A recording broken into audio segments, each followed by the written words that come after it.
What's up, y'all? It's your boy K9 here. Just want to show y'all a quick update on the Z, see what's going on. So it's got Shiro wheels now.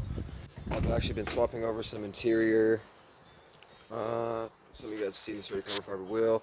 Yeah, I've been switching over the interior to black slowly. Got some piece from my boy Alex. Shout out to Alex for all the hookups. Black trim. Got a whole lot of other parts I have to do. Other thing I am doing is I'm actually going to be swapping my heads and upgrading to right. So I'm going to be upgrading to these VG33 heads. Plan is, next video what I'm going to be doing is I'm going to finish taking apart my other heads. I kind of want to do a side-by-side comparison and then I'm going to explain both the heads.